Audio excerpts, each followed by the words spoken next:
26. I'd like to call our meeting to order. If you could join us in our Pledge of Allegiance, please. I pledge allegiance to the flag of the United States of America and to the republic for which it stands, one nation, under God, indivisible, with liberty and justice for all.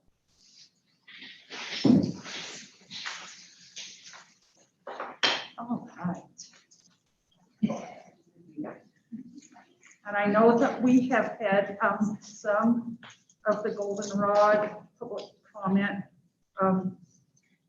notifications submitted. If anybody else would like to speak during public forum or during an agenda item, please forward those to Mrs. Fritzler and we will get those back taken care of.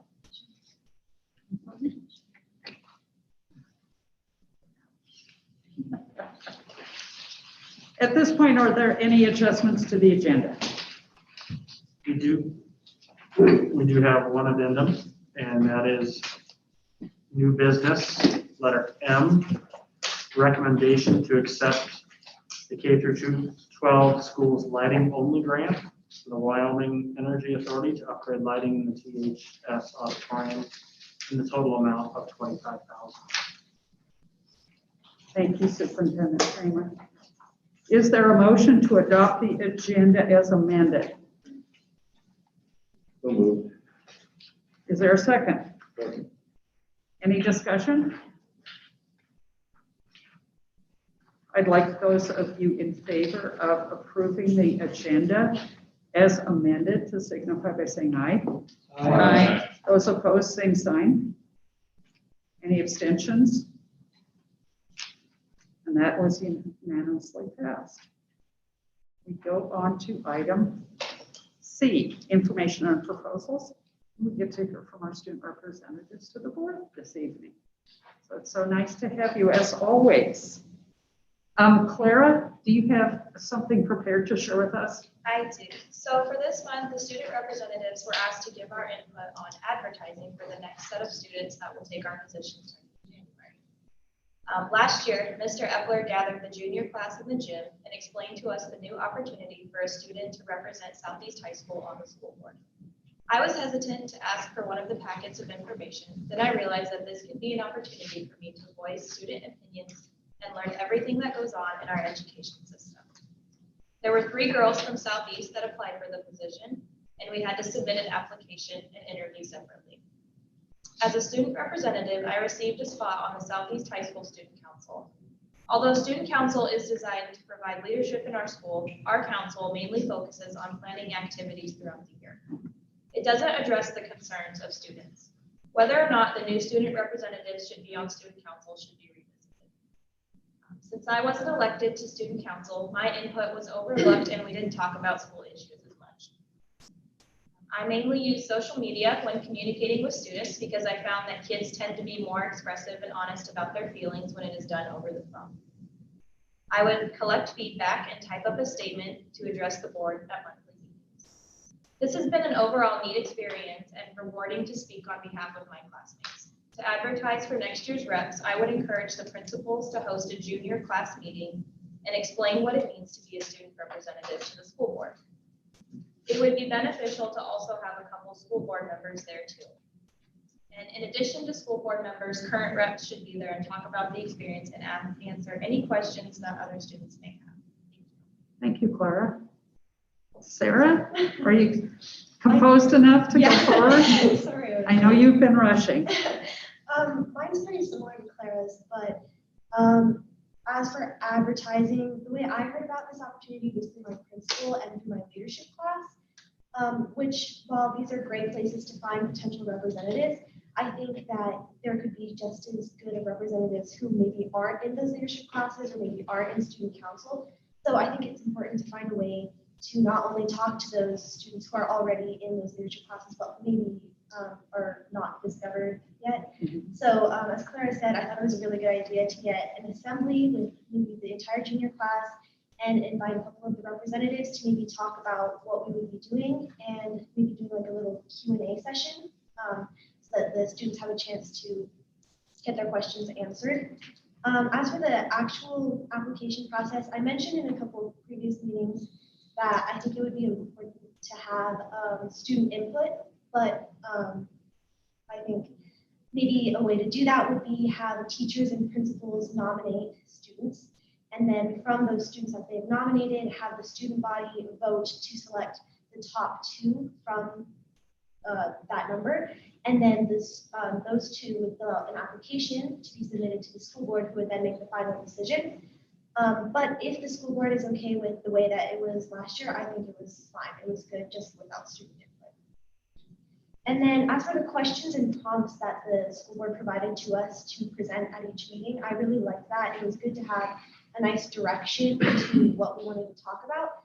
I would say that, I mean, towards the end, we had a nice amount of time to get our presentations together, but especially in Torrington, there are so many students that it's hard to talk to everyone, and I found myself only getting to talk to the kids who are in my classes, which tend to be the same sort of kid.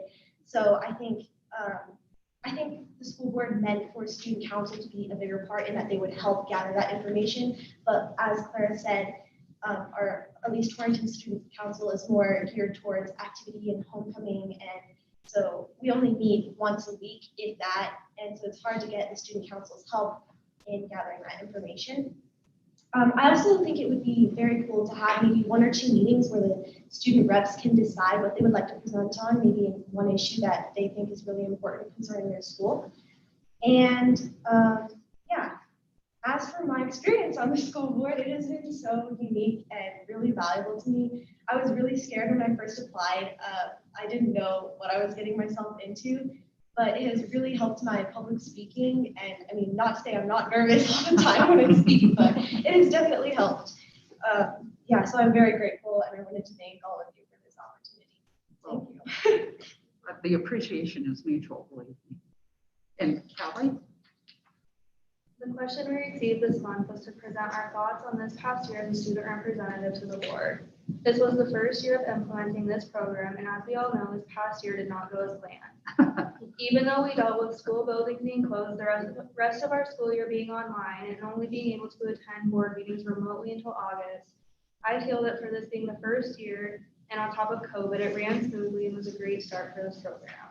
The 3 things we were asked to consider to improve the process for the next junior class representatives are advertising, the interview, and the selection process.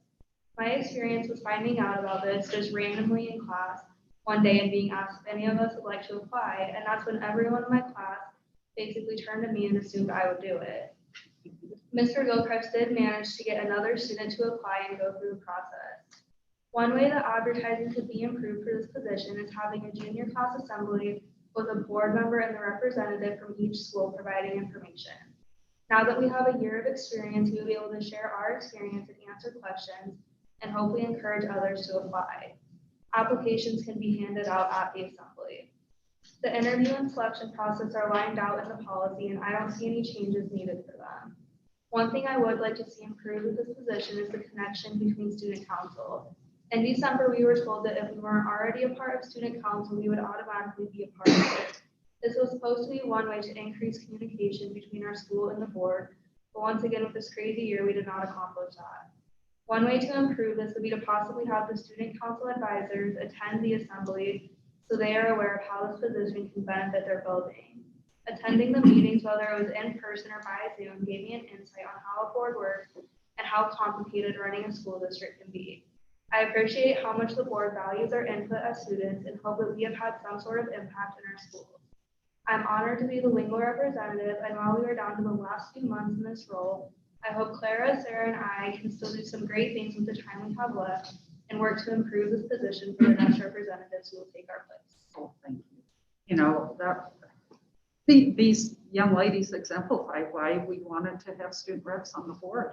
I mean, they each had something similar but uniquely distinct to say about what has gone on, and I so appreciate that. Are there any other thoughts that any of you would like to share after hearing everyone else speak? We met up, was it yesterday? We kind of discussed it a little bit together as to what we wanted to present. But That's wonderful. I think that's a very wise use of your opportunity. Is there anything that you feel that we should task you with for next school board meeting? Nothing? Well, Nothing really comes to mind. if something occurs to you, you know how to get a hold of me, Mr. Clayton, Mr. Miller, whoever. Thank you very much, ladies. And those of you who need to excuse yourselves, please do so. All right, next we have a discussion of our district policy. Oh, we did that. I'm so sorry. And our school presentation tonight is from LaGrange. Thank you for giving us this opportunity to present to you tonight. I'm Tim Williams, K-6 Principal at LaGrange. Joining us via Zoom is two of our staff members. Our third staff member had a death in the family this morning, and so will not be joining us. But a couple of years ago, when all the coding standards came down from the state, we had an opportunity to utilize some robots and some different ways to teach coding and have the kids interact with those robots, which they think is pretty cool. And so they do some programming and different things with that, with these robots. And so I'm going to turn it over to Matt and Adeline, who have a presentation for you. Okay, so we're trying to get our screen to share here. Sorry, having a little trouble with that. We have a PowerPoint presentation that was created by Miss, is it sharing up there? Can you see my screen, the LaGrange Elementary PowerPoint presentation? When you put it up, I think you cannot go to present. I don't know, but if you go scroll through those slides, I think you'll be fine, Matt. Okay, let's see here. We had it up there, and I think you're just going to need to go, yeah, I think I'd leave it there and just highlight your. Now can you see it? It was on for a moment, and then it disappeared. Okay. How about now? Yes? How about you, Matt, can you email it to me, and I'll put it on? Yes. Let's try that, because I have it on both screens. It's just not showing here. Yep, just email it to me, and I'll get it on. Okay. Or attempt to and fail. Okay. All right, we will do that. Sorry, folks.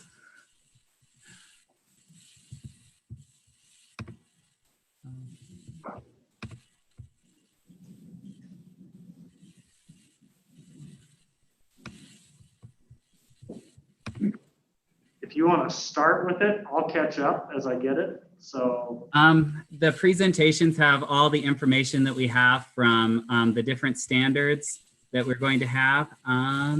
Let's see here. Trying to just figure out how to forward this to you. no problem. You got it? Okay. Oh, does Mr. Williams have it there? Mr. Williams has it. He's going to forward it to me right now, Matt. So you. Okay. Thank you very much, Mr. Williams. Yeah, we'll get it up there in a second. Okay.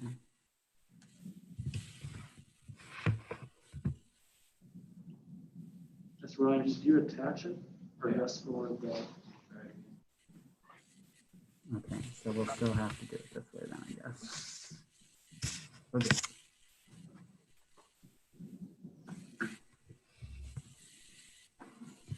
Okay, so while he's getting the first slide up, we can basically talk about how this all got started. We had a parent volunteer last year in the 2019 school year to come in to teach robotics on Friday. This helped give the teachers 30 minutes of planning time on those days, and some pictures are from those lessons that we have later on. This year, we had an outside donation that helped purchase 3 robots for us. So we have one named Q, one named Dash, and one named Destroyer. And all robots are age appropriate that we have in our classrooms. So Mrs. Walker is going to tell you a little bit about Dot, our smallest robot. Dot is the tiniest robot. You'll get to see an example of it. It's just one little ball. And Mr. Daly's room uses it a lot. And Mr. Daly teaches K1 and I teach 2nd through 4th. And those kids use it quite a bit. They've all learned on it so far. Dot they still use coding, but they learn how to give it the commands. And he has lights that change colors and makes noises. Or she, sorry. Cool. Next is Dash. And Dash is designed for students that are 6 years of age and higher. Everyone has the opportunity to use one of those. He has coding skills for beginning learners. And through the app on our iPads, the learners can grow with their skill with Dash. He has a fun personality and lights up. He's very bright and has attachments to Slingshot and build Lego structures. So that's pretty cool.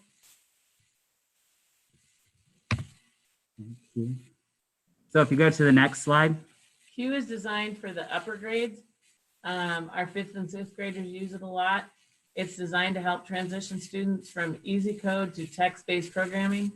And it can be programmed to communicate with students. And he has his own app on all of this iPads so the students can use it for their coding. Okay, so some of the standards that we have are just listed here. The robots have on their specific app, most of them are reading the instructions and programming skills, but using the robots to move around on different grids and things, which we'll show you in a video at the end, we can use all these mathematics and language arts practices. Go ahead, Adeline. And these are the computer science standards that we don't have to report on these, but we present them because they support the entire purpose of our kids learning the coding and towards getting their science standards content. Right, and even though that we don't have to report on these yet, computer science and technology is not going away. So the more we can help our kids, the more of a leg up we think we're giving them. These are the NGSS science and engineering practices on the next slide. And so that just goes along with it as well, the standards that we see that are probably going to be of use in the future. Next, there's a slide with just some pictures of kids in the classroom using the robots. Last year, we did a program where they had to do different puzzles and get their robots to move in different ways and stack different cups on top of them and move in different ways. And so those were pretty fun to watch the kids do. On the next slide, we have some more pictures of kids interacting with their robots, training them to follow commands to knock down pins or go forward and code them to stop when they meet an obstacle and turn and ask for help. So those are kind of fun. Next slide. This is the grid paper that you'll see in this picture and in the video later tonight.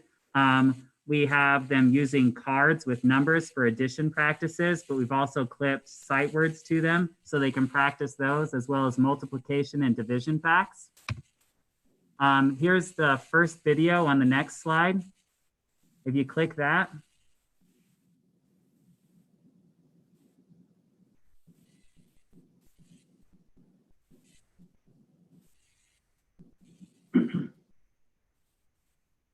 I'm sorry, do you have the audio link to your computer?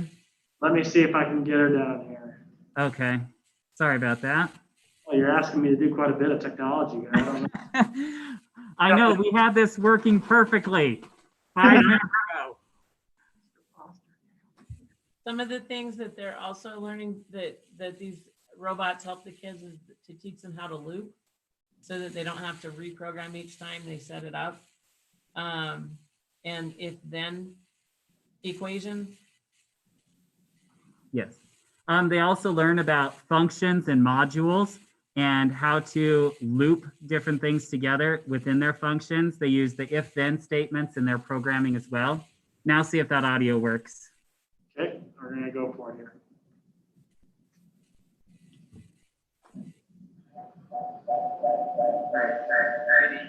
Yeah, we're gonna have feedback on that, unfortunately. Oh, okay. So basically, this video is with one of my kindergarten students, and she tells about what she's doing to program her robot. When I hold up the screen, it's just showing you what the kids see. They see different commands down the side, icon buttons, and my kids can't read yet, but this gives them the incentive to look at a word and try and figure out what the initial sound is and sound through the word so that they can get commands like look, lights, drive, and they build stacks of instructions and then have the robots do them. So this was a kindergartner. This was Cameron Tregemba. On the next slide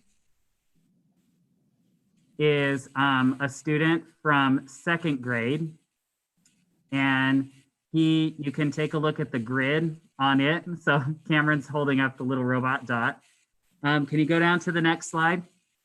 I just have slide 12 of 12. Oh, goodness. Okay. Well, so we had some other students come in, Hadley and Hudson Evans, and they showed us some of their slides. I guess we added it tonight, so it wouldn't be on Mr. Williams' slideshow. They were in, and Hudson showed us how to use the grid for multiplication facts, and Hadley, he showed us how to code using different signals and loops so that he could get his robot to function in different ways with light, sound, and voice commands, as well as clap commands. I will send the completed version of this out to the school board members if they would like, so that you can get the audio feedback. And I'm sorry for the technology not working. That was the best part, dang it. Thank you, Mr. Daly. I think we'd all appreciate that. And as a former teacher, I know your concerns about technology. Thanks. It's just all the multiple screens. It's getting me. All right. Thank you very much, guys. Do you have any questions? I don't think so. I think you explained it really well. We're all very impressed by what's going on out there. All right. Well, thank you. And I will make sure to send out the completed one to all of you so you have it. All right. Thank you. Thank you. Bye.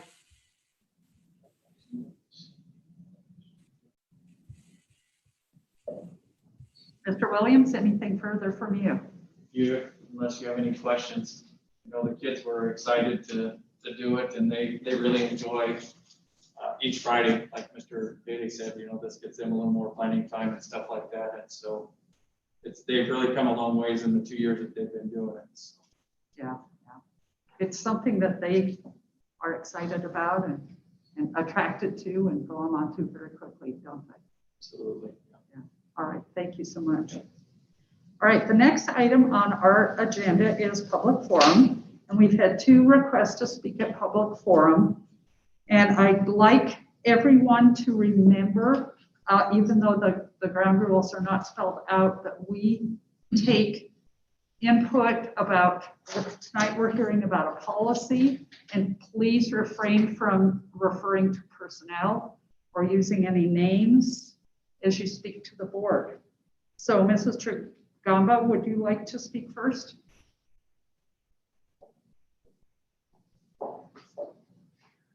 Actually, I changed mine to on the topic. This one I would like to speak. Yeah, I know you did that. All right, Mrs. Duncan, go ahead. Right here? You can come up right up here. Yeah.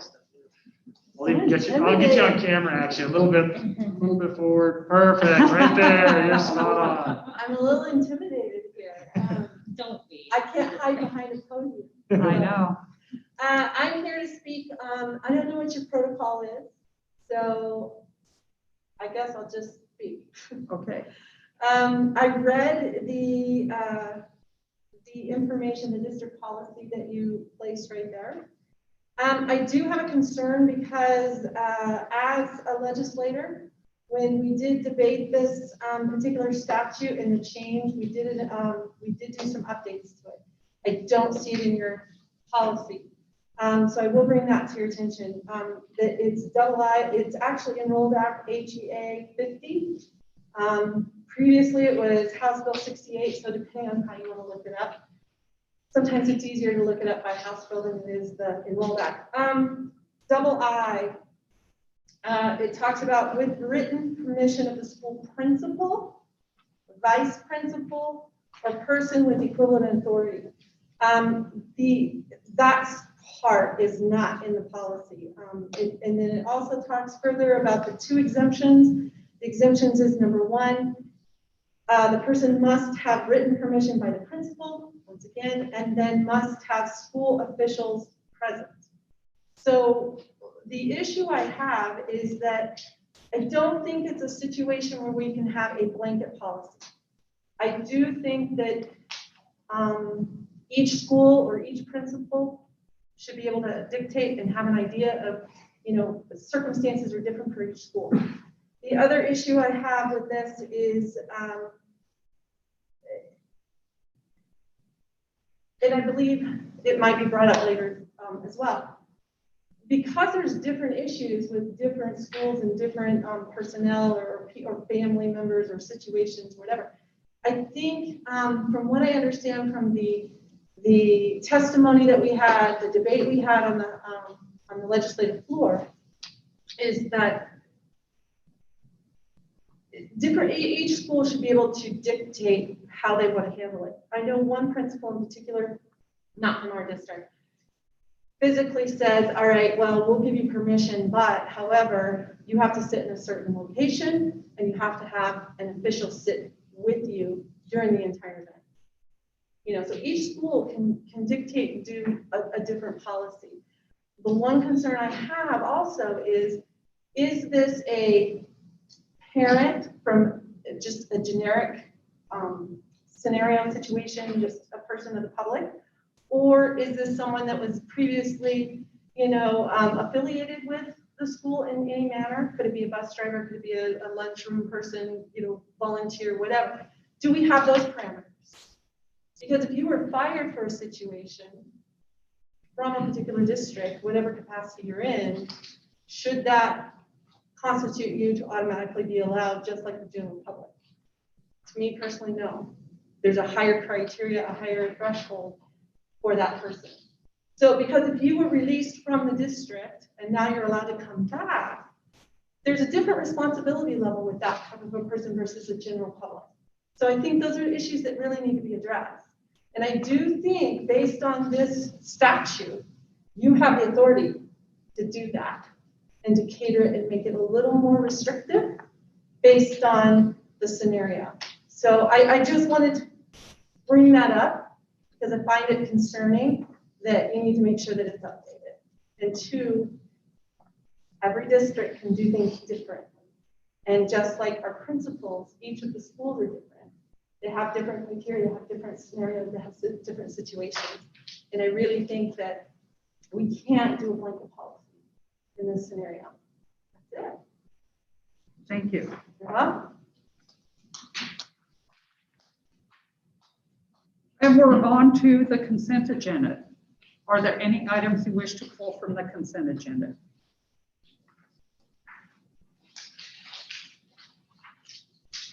Hearing none, I ask for a motion to approve the consent agenda. I move to approve. Second.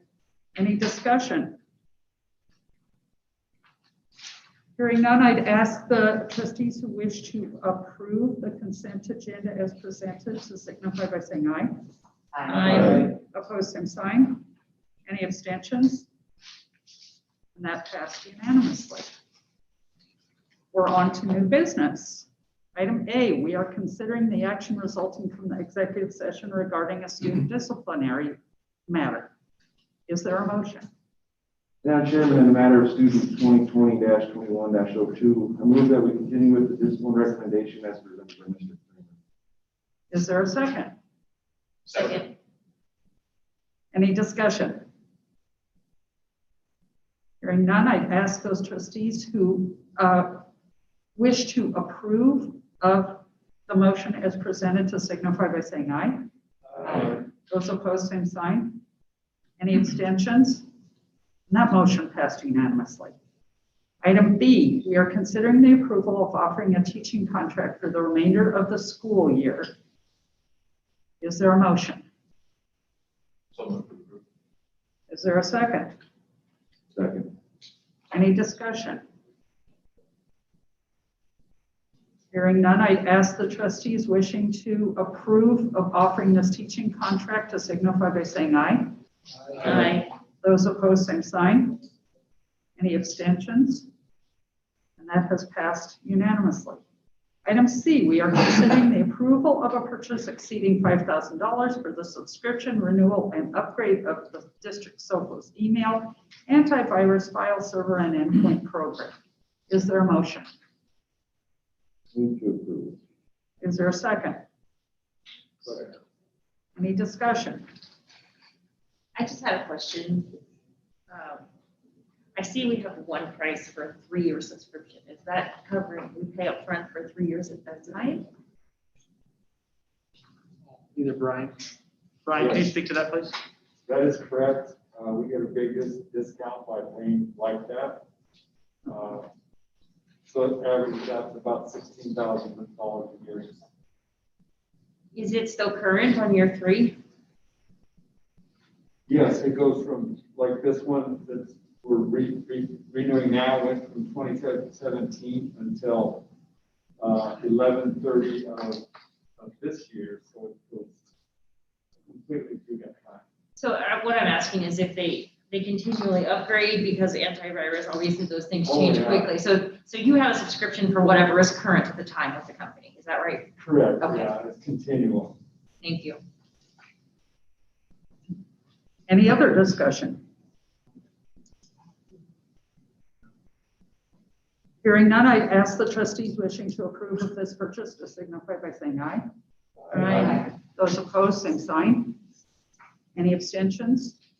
And that passed unanimously.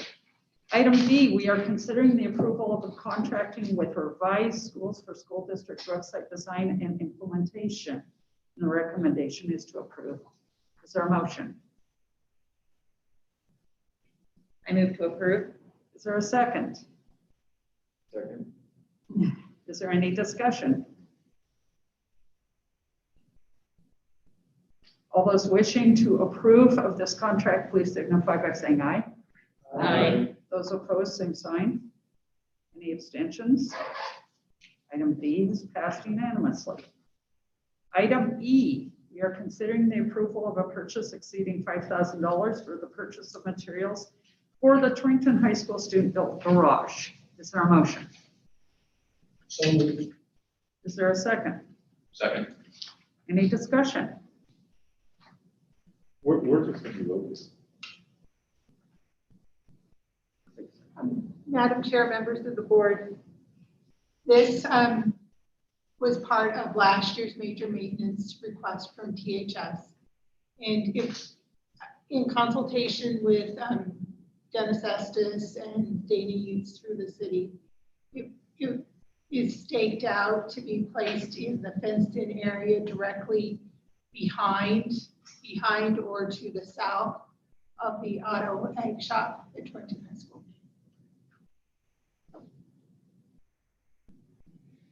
Any other discussion?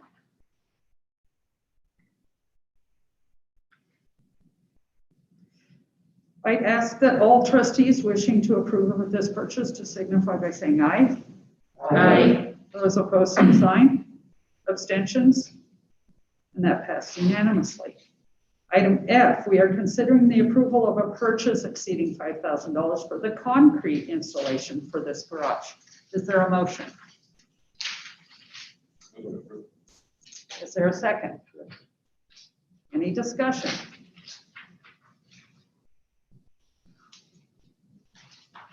Hearing none, I'd ask the trustees who wish to approve of this purchase to signify by saying aye. Aye. Opposed, same sign. Any abstentions? And that passed unanimously. We did get a request online, just to speak up a little bit more as the audio quality for some of our individuals watching. So, Use your microphones. so, yep. So as you get there, just to reflect on that, as we do have a number of people watching online. So thank you. Be sure your mics are turned on if you're speaking. Or speak. Yeah, or speak Very really project. loudly. Some of us have that ability. Item G, consider the approval of a purchase exceeding $5,000 for the purchase of cleaning supplies and equipment. Is there a motion? So moved. Is there a second? Second. Any discussion, Trustee Wagner? Any discussion from anyone else? We're doing a lot of cleaning this year. Yes, we Those trustees who wish to approve of this purchase, please signify by saying aye. Aye. Those opposed, same sign. Any abstentions? And that item was unanimously approved. I'm so sorry. My volume on that is turned clear down. I don't know what its issue is today. Item H, we are considering the approval of a purchase exceeding $5,000 for the purchase of student lockers for Lingle Fort Laramie High School. Is there a motion? So moved. Is there a second? Second. Any discussion? Are we replacing or just adding to? go ahead, Marcy. This is a replacement.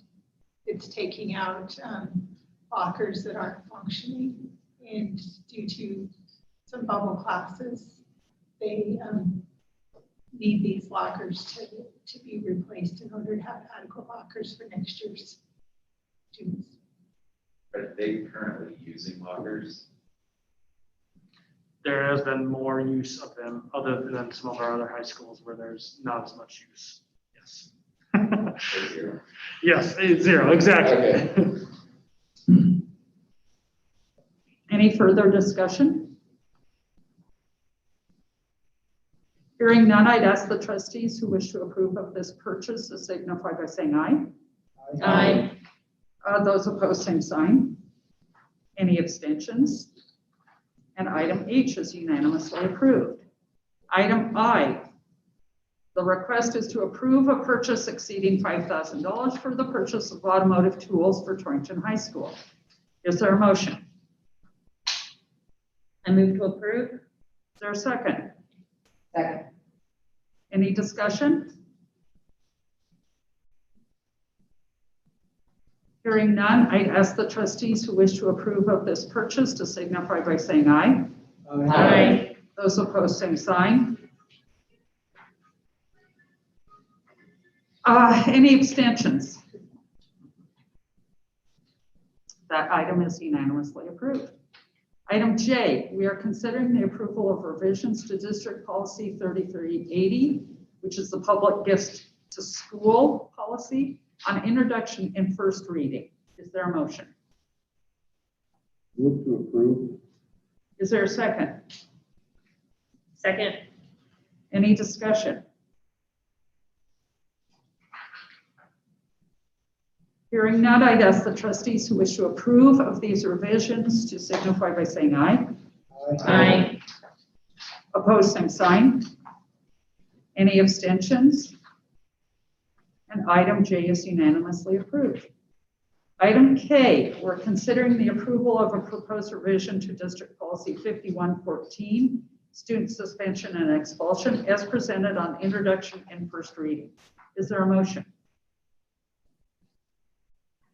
Move to approve. Is there a second? Second. Any discussion? Hearing none, I'd ask those trustees who, Sorry. go One ahead. question, and I apologize because I am not fully prepared to speak on this, but so I guess the question becomes, in a couple of disciplinary matters that we've dealt with, it talks about not being suspended for more than 10 days. It feels like the hearing may be a little late at times. And so I guess just to make sure that we adhere to that promptness, and that I think is probably just a comment. Fine. I can just imagine being on the parent side of that and being completely nervous until Wondering So, how things yeah, are going what's to turn out. And remember, this is the first reading, so if the policy, if you want to make suggestions to policy committee, please do so. Any further discussion? I'd ask those trustees wishing to approve of these revisions to signify by saying aye. Aye. Those opposed, same sign. Any abstentions? And that item was unanimously approved. Item K, we are considering the approval of proposed revisions to District Policy 51-1. Oh, I'm so sorry. I'm on the wrong one. We are considering the approval of a temporary Wyoming High School Activities Association combination agreement for Southeast High School and Lingle Fort Laramie High School wrestling programs for the current school year. And the recommendation is to approve this combination agreement. Is there a motion? So moved. Is there a second? Second. Any discussion? Madam Chairman, I'd just like to say that I'm glad to see this. I think we talked about it a few years ago and nothing happened. I'm glad to see this. I think it'll improve the program altogether. I'd like actually, with the, all right, with Madam Chair, to have Mr. Williams kind of Please. discuss the reasons and the thought process on this, because as Trustee Wagner illustrated, that has been a discussion in the past, and the reason that it's taking place now as opposed to a preferred timetable would be to have that discussion in the spring as opposed to right before. So, Mr. Williams, I'll turn it over to you on why the decision and the reasoning and the thought process right now. Well, we had multiple discussions about it last spring, and then when everything kind of fell apart with COVID and getting out of school, and it never really moved forward. So then when the WHSAA submitted all their variances to the state, some of the things that they have changed about wrestling is we're no longer allowed to go to tournaments.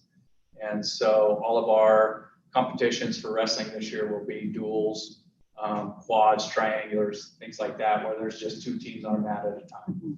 And then just like volleyball and other sports, if we have other schools come in, we'll have to clean in between them and all that kind of stuff.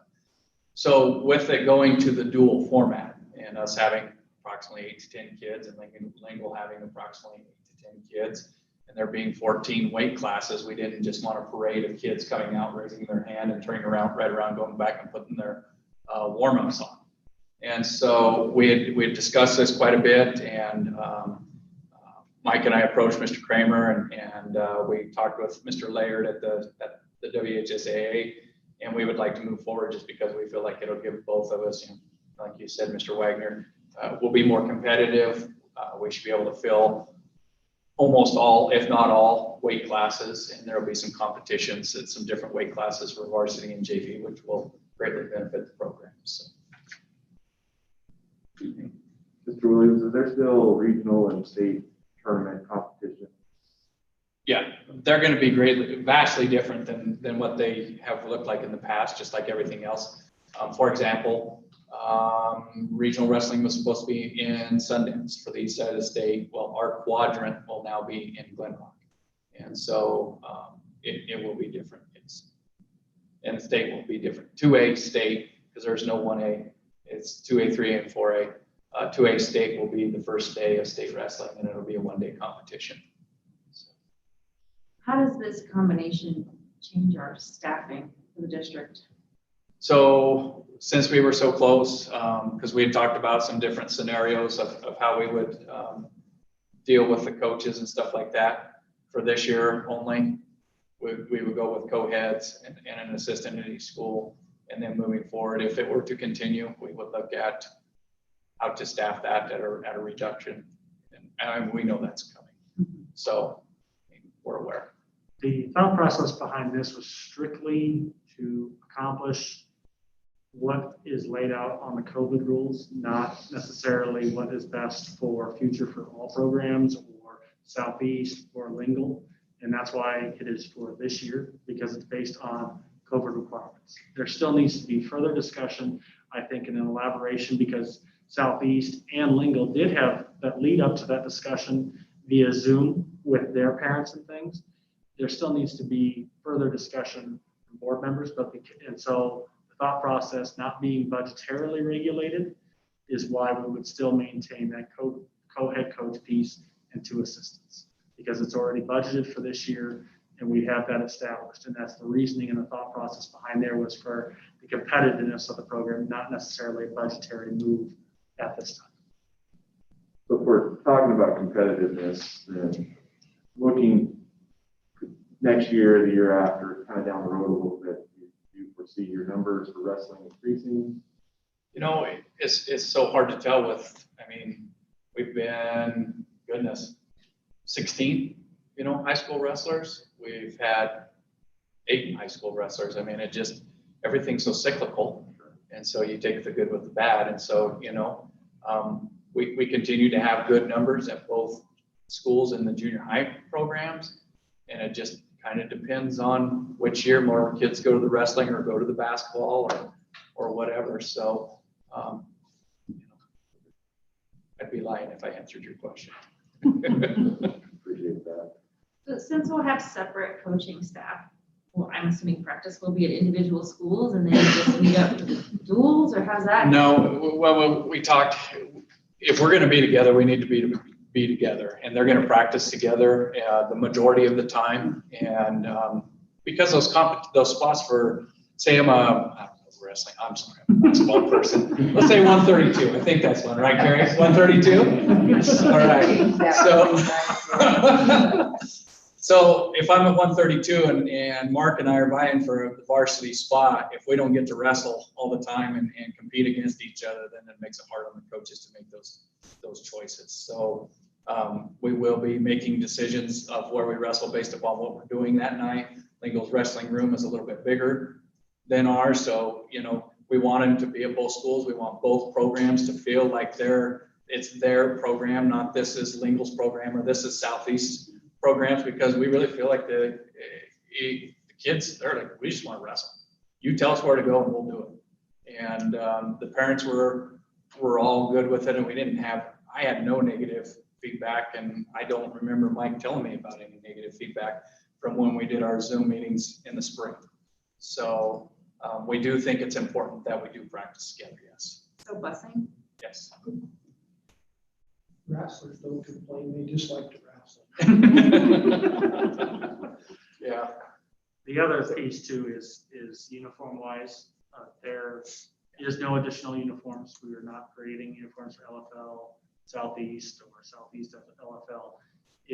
We're maintaining, I think, as Mr. Lashley and Mr. Williams agreed to, the team will wrestle in one round with all the same uniform, and then they will wrestle in another round with the other schools. So the team will look the same, but they may not. If I'm a wrestler from Southeast, I may wrestle in a lingo singlet one match. The very next match, I may wrestle in my Southeast singlet. It will not result in any additional cost, because we are not going to buy additional singlets either. We do have enough singlets that we currently have to be able to do that. That is one of the things budgetarily. It was not, we're not looking to expend dollars for a 1-year agreement right now. Now we will still budgetarily need to take a look going forward what will happen to many of our extracurricular activities in regards to those. But this is in response to COVID relation rules for Wyoming High School Athletic Association at this time. My only other, I guess, comment would be a lot of the good rationale that you share, competitiveness, moving forward, bringing competition, a JV and a varsity team. I think that applies if you even combine all 3 schools. And I know there's been some resistance to that, but I would encourage athletic directors to continue to explore that as we move forward. Hearing from wrestlers on the Torrington team and coaching staff, I think that there's a want from some. My only concern, and I guess I'll share it, or maybe I need to share it later. You can stop me if you want to. I don't want to take away the opportunity to compete for any kid. And if we went to one team for the county-wide, and we have a varsity and a JV, there's 14 weight classes, that's 28 wrestlers. And from the numbers that we put together in the spring, we would have well over 28. And to me, that takes opportunity away from a kid that needs to wrestle. And we have some kids that I'll just be flat honest with you are probably not very good wrestlers. They need wrestling more than wrestling needs them. And so that's my only concern. Any further discussion? Thank you, Ms. Madam Chair, I will plan on abstaining from this. It's from this vote since it directly relates to my husband. Not a problem. Thank you, Mrs. Bullington.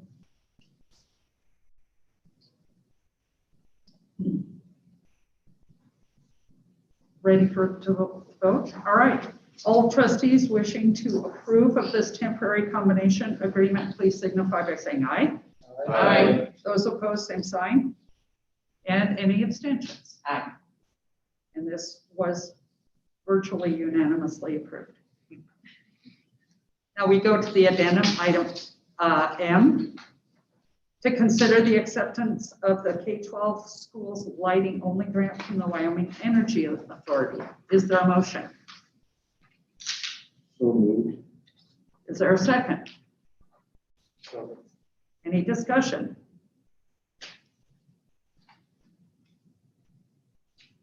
Hearing none, I'd ask the trustees who wish to accept this grant, please signify by saying aye. Aye. Those opposed, same sign. Any abstentions?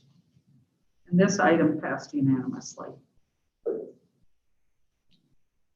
And we are on to topics for discussion. And the one item that's on our agenda is the discussion of our district policy 1260. And now I'd ask Mrs. Chagamba to come forward and offer her remarks. Thank you. And I'm sorry if I mangled your name. That's okay. No, it's not. Members of the board, Superintendent Kramer, Chairwoman Patrick, thank you for the opportunity to be here today. I come as a concerned parent. I saw the topic of discussion on the agenda, and more than anything, I wondered, why is it on the agenda? So I really wanted to hear what you guys were going to talk about.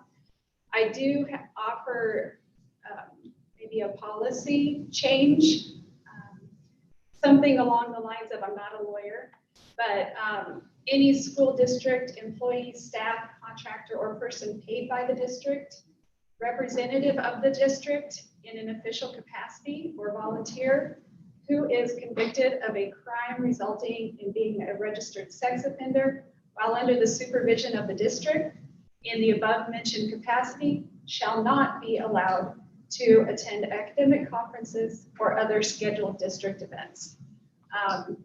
That's something that I feel needs to be updated and changed in our district policy. And I also echo some of Representative Duncan's comments about getting it up to date with what state statute reads. So I'll be here if you have questions, but looking forward to hearing your discussion. Thank you. Thank you. This came about because we do have a policy and we do have some community members who are registered sex offenders who wish to attend events. And we have had a lot of community discussion and calls and emails to administration and to board members, voicing the concerns or advocating or what have you. And so the question arises, do we need to modify our policy? And if anyone would like to speak to that, you're welcome to. If you'd like to do that.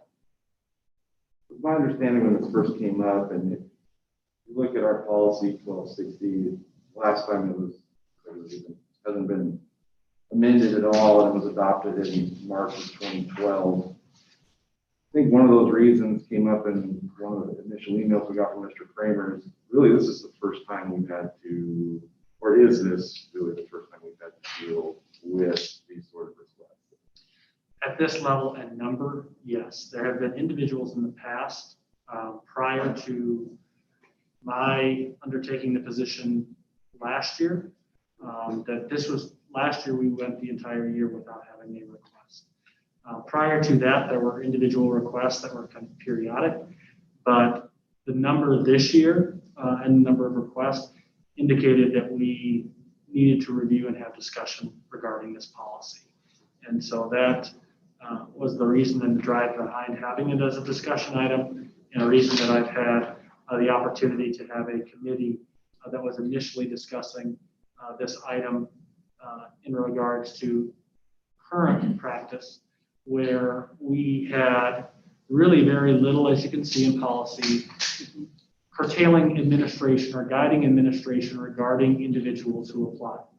That as we read it, there are certain stipulations that we can place, but there isn't necessarily guidance or a consistency across the district relating to which individuals or what would constitute a need for further investigation of an individual or what we have done. Our past practice has been that that individual must check in with an administrator as they enter the position or as they enter the facility, and that's in the narrative down below found on the form.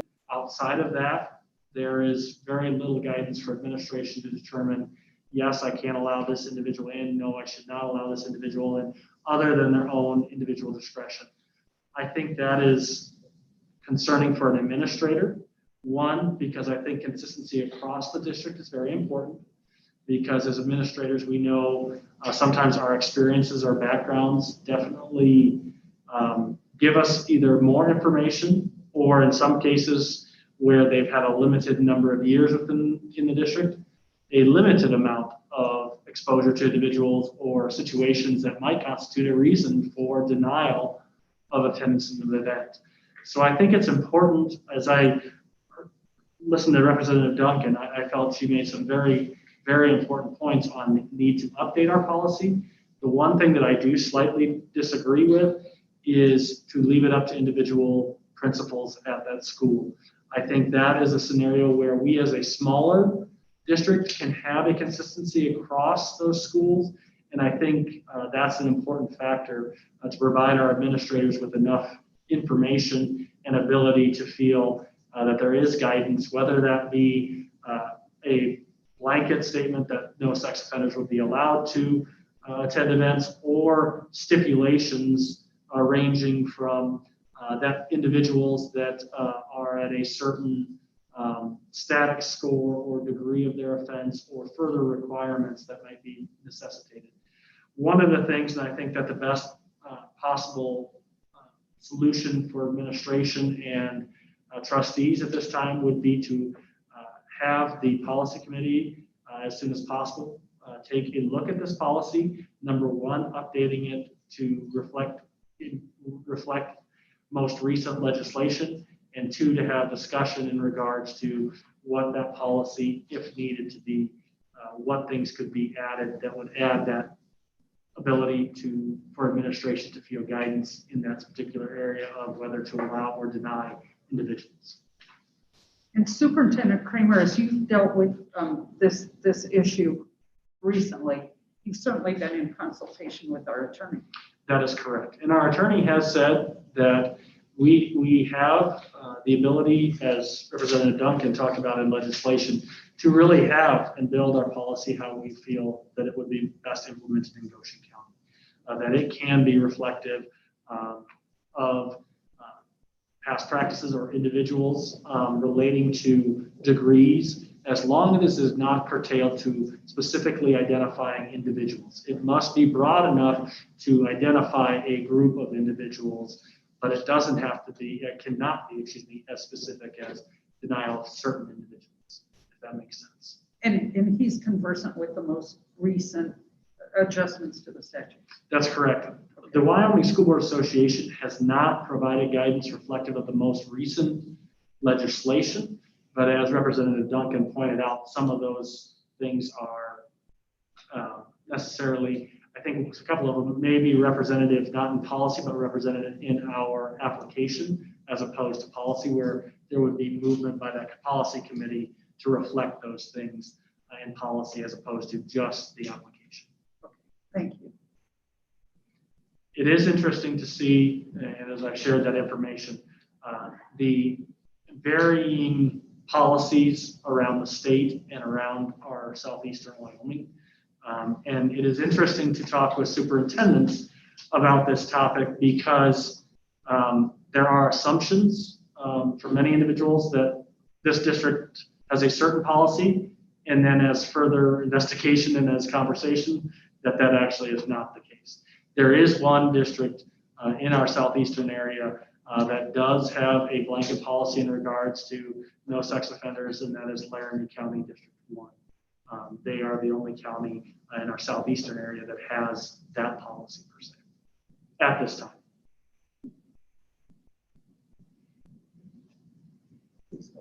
Madam Chairman, Sir. I would urge the committee to consider this to be a district-wide policy, that our policy committee would look at that, and we need to be consistent all the way through. And Superintendent Kramer, how many requests have we got this year? We've had 4 individuals, and then we've had requests for, I believe, 8 events. And so I'm assuming that you've had some people that have been upset about these requests. I've had many, I've visited with a number of people that do have concerns about any sex offenders attending school activities or events on our campus. That is correct. Thank you.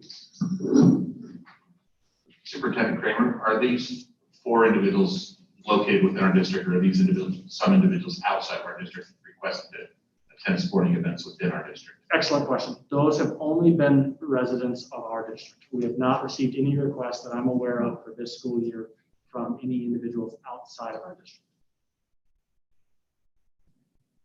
So I served on the committee that met to discuss this and learned quite a bit how we compare to other districts and maybe what our options are. And I know that all of us have received some emails and information from people with opinions about how we might go forward with this topic.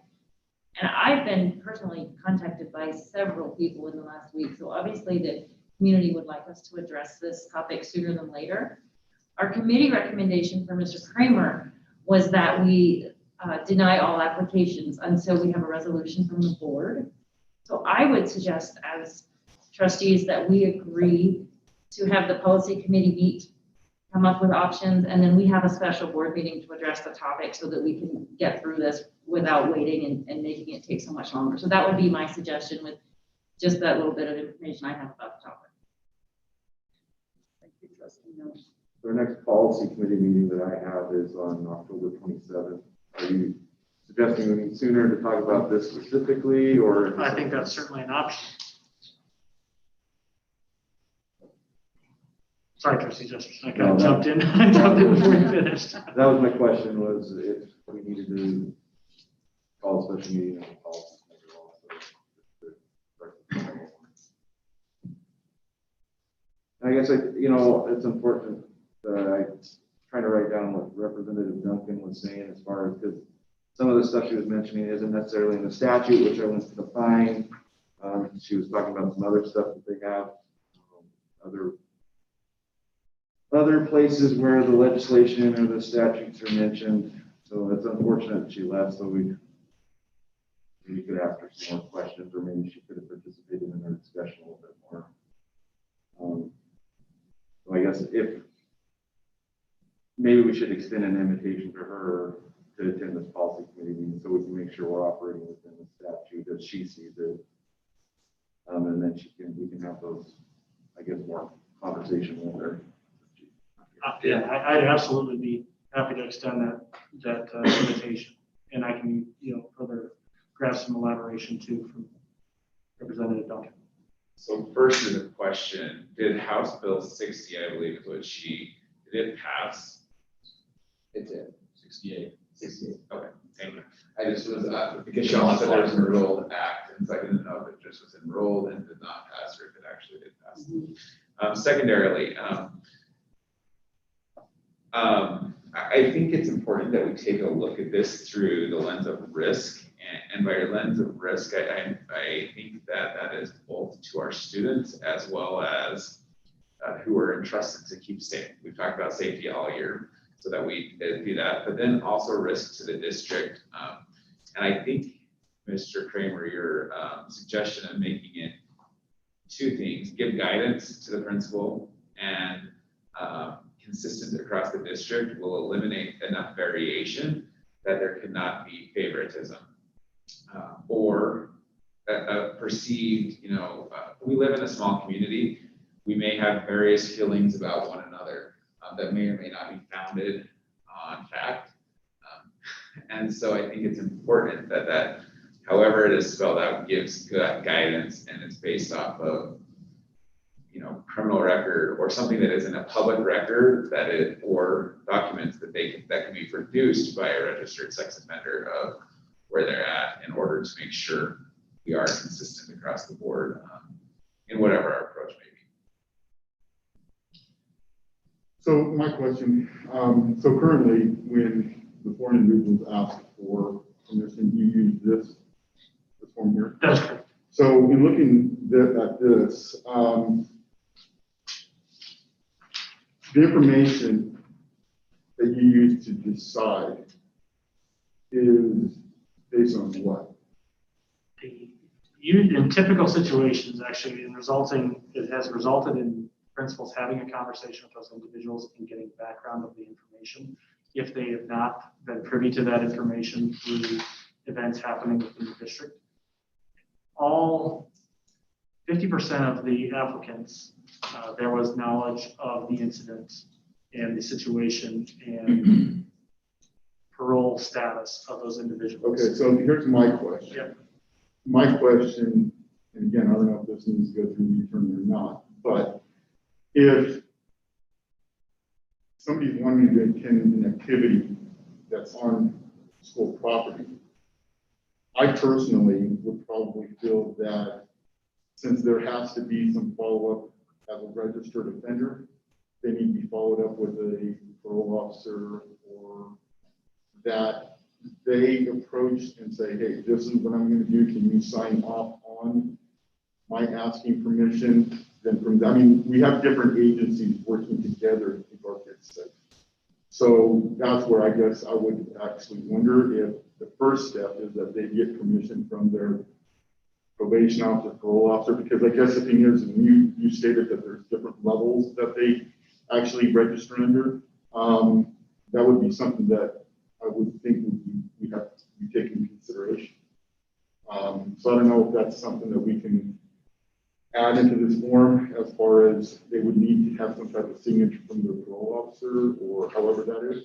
If they are currently working with a parole officer, as I understand it, they already need, in order to even apply for that, they have to have their blessing or their permission. Now, I agree that might be an opportunity to then have that documented on our forms as opposed to just right now. Exactly. Yep. No, that's a great point.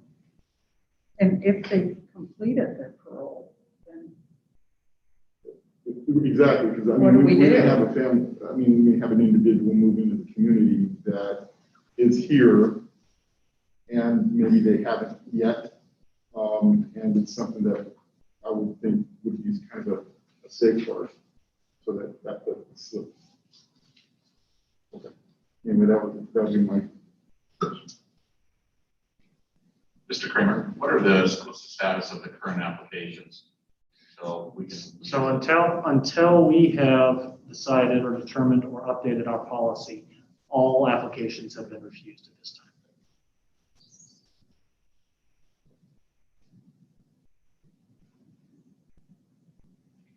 So okay, and maybe that's the proposal. So I'll wait until the work.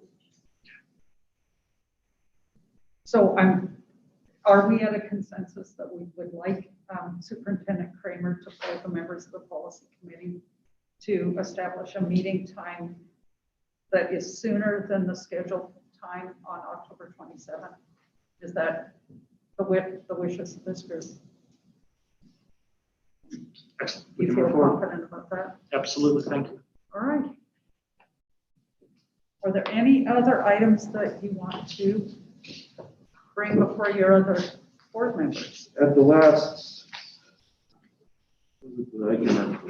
board meeting, the last policy committee meeting, we brought forward the remember the number now. It's the one where they have to request an exception to being not on Wednesdays. It has to do with the family night. Right. My purpose for bringing that to the policy committee was to relax a little bit of some of those stipulations that dealt with the High School Activities Association's sanctioned events.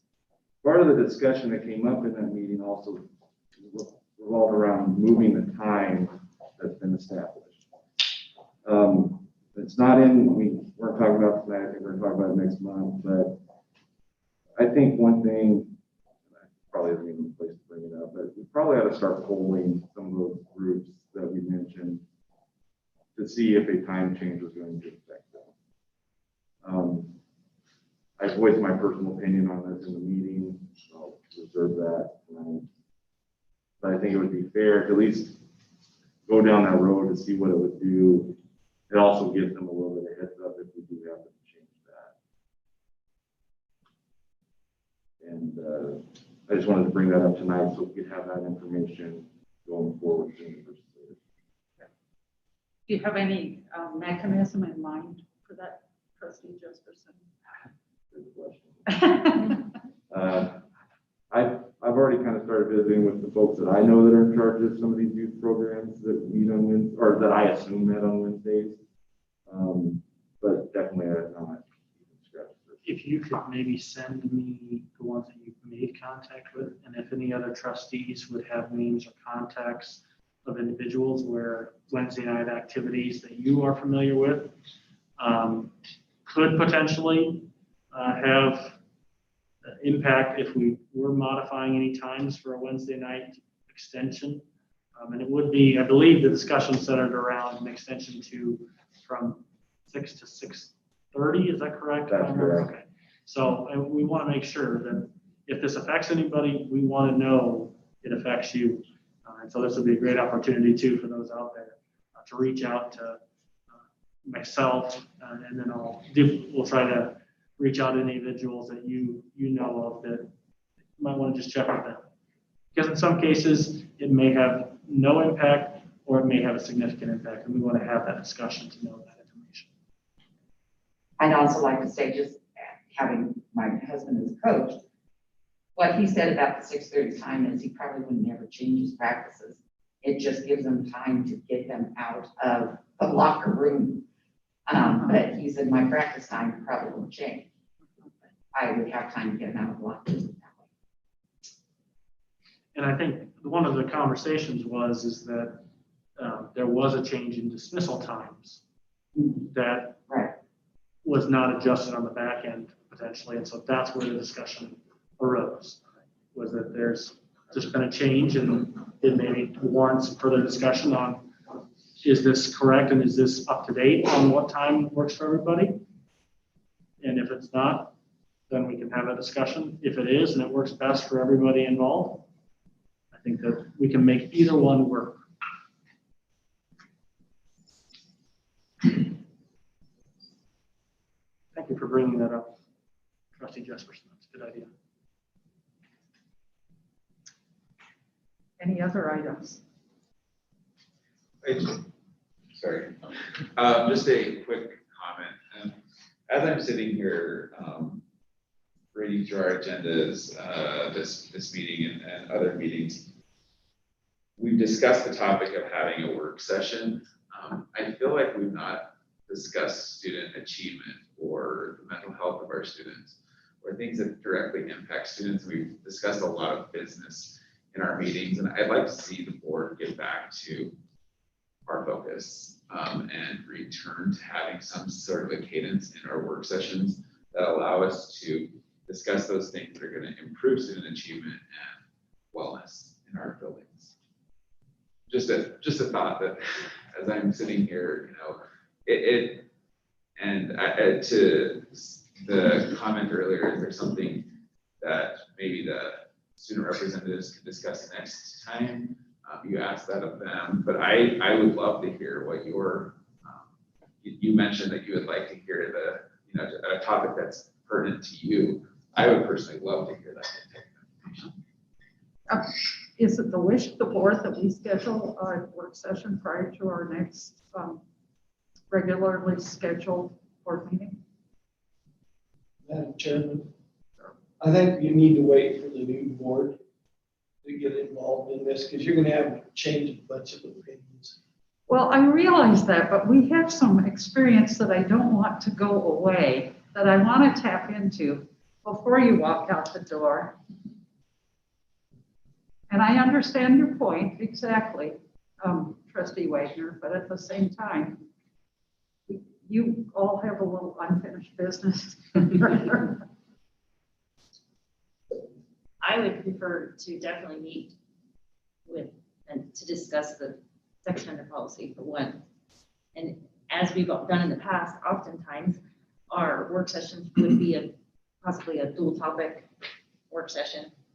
Well, maybe we could fit that in, but I think it's our duty to discuss that sooner than later.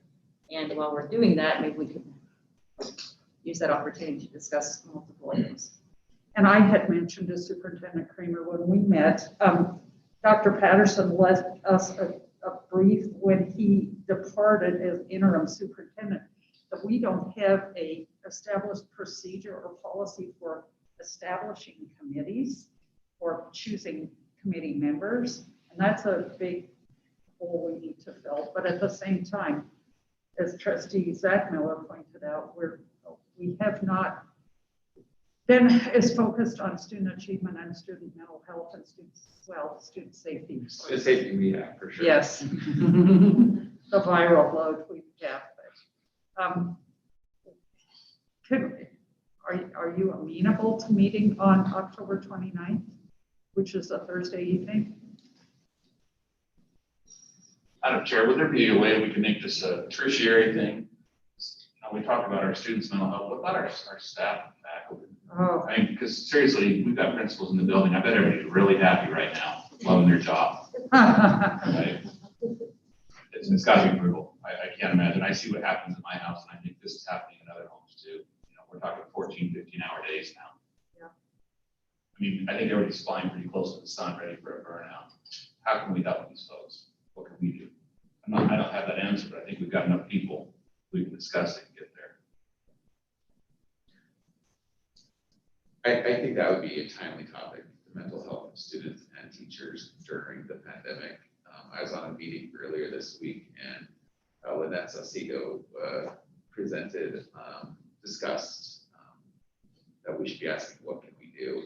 And I think that it wasn't enlightening just to hear somebody else say that. And I think we should really take action. So I think that could be a different topic, along with the sex offender policy. Okay.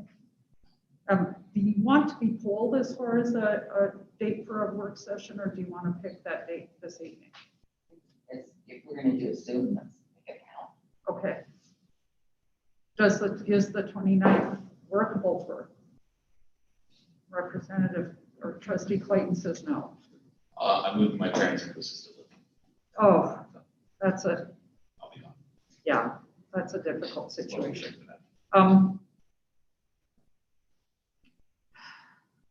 I'm trying to give us space to have a policy committee meeting.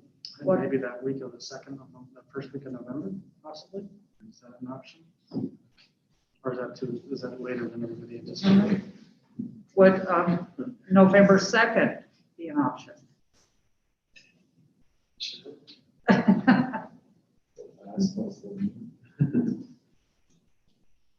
November 2nd? We good? That work? 6? As that Tuesday will be. It's the next day. It's the next day. So I'm not going. I hadn't thought about that. Yes, yeah. And I'm down the rest of that week, so that's. So 2nd, November 2nd at 6 p.m. here. Now, we haven't had a meal, a group meal. Do you want one, or would you rather just gobble on your own and show up? You bring some of that gobble, you run that was good. I know. 6.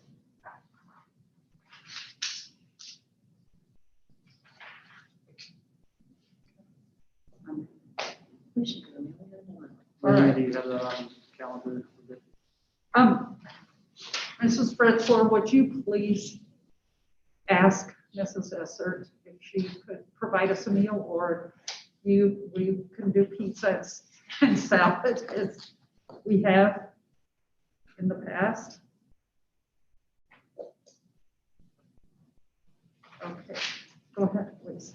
I am about to leave this board, and I would strongly encourage those of you that are sticking around and new appointees to, or elected officials, I should say, to get back to the practice of scheduling some regular work sessions with some kind of agenda at the beginning of the year of topics that need to be covered. We've gotten away from this. This coronavirus thing has really blown us up, and before that, superintendent search. And I feel like our mission of the board has been kidnapped by urgent events, and we haven't been able to get back in that pattern of planning and being strategic about the things that we need to accomplish. So I would encourage those of you that are still here to try to get back on that track. And so we are definitely have a plan moving forward of what we need to do, what the scope of work should be for the year. Thank you. Thank you for that reminder. All right. Item G, future meetings. We just scheduled the work session for November 2nd at 6 p.m. and we'll have supper here with each other. The next regularly scheduled board meeting will be Tuesday, November 10th at 7 p.m. And the WSBA annual conference will be virtual, and we'll provide you with those details as soon as we get them. This board is still in session until December, correct? Yes, yes, until our first meeting after December 1st.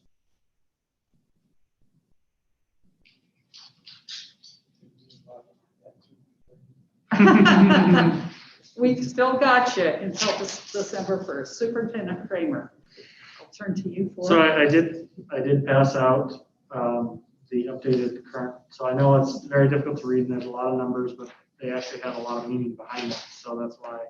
So you'll notice that each grade level actually has a number for remote students, a virtual column, and an in-person column.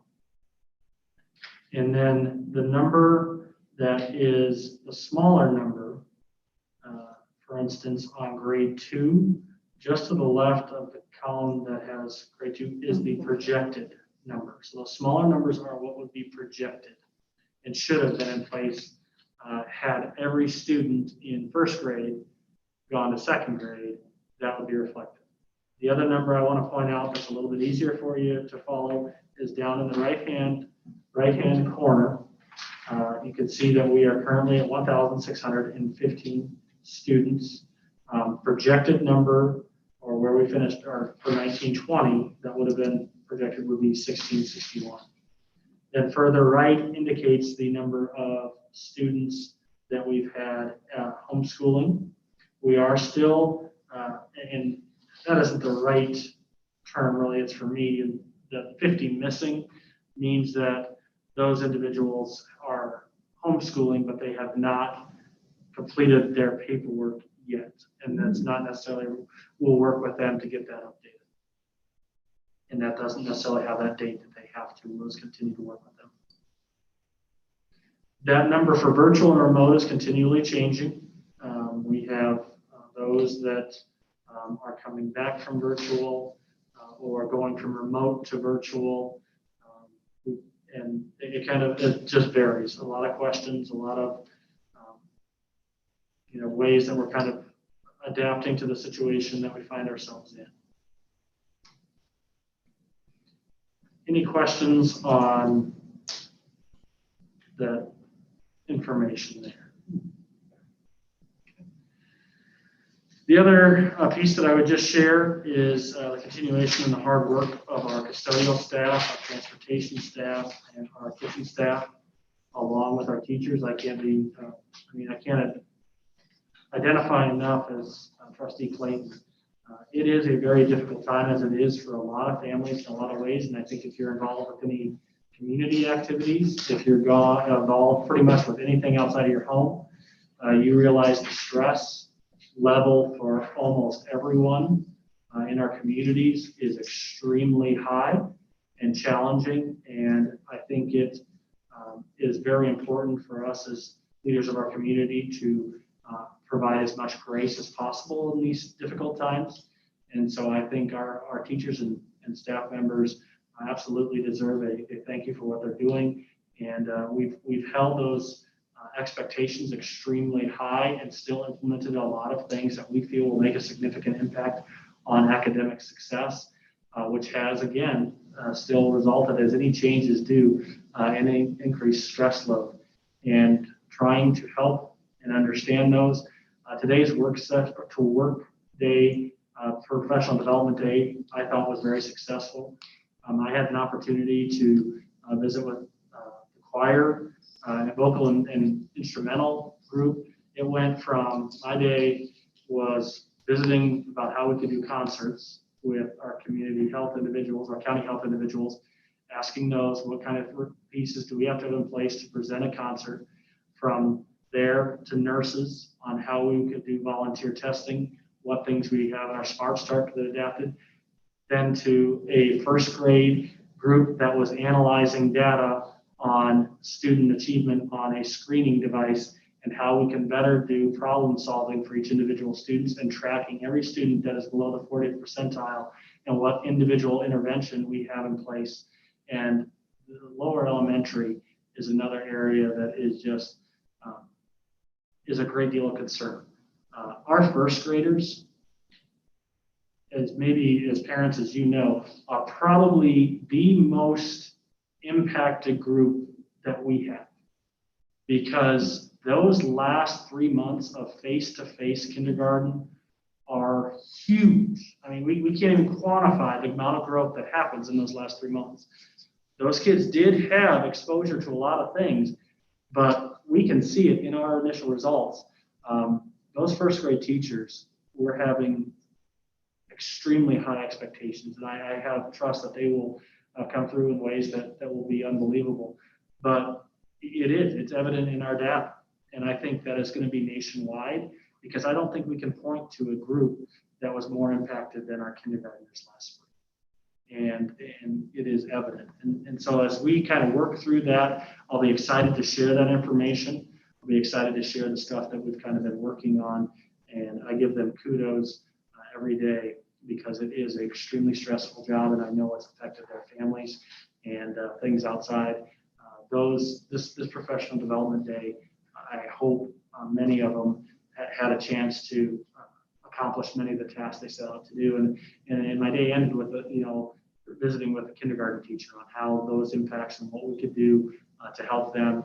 And you add all that in, and there are things as we look towards neighboring districts that are experiencing a great number of quarantines right now that really illustrate the need for us to take our precautions extremely seriously and implementing those the best way that we possibly can. Because in the lower elementaries especially, where we've had impacts with high school students, and we've had an ability to minimize, even through staff members, minimize that contact and those reasons to quarantine because of our precautions that we have in place.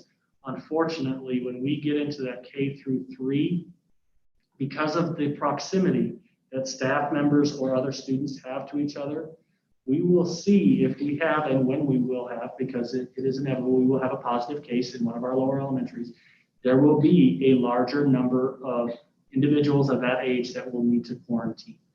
That will be state ordered, that won't be school ordered, but I don't want to give the impression that our experiences through our one staff member and 2 students are going to be the same as a lower elementary positive case. They are night and day differences, as we know classrooms are.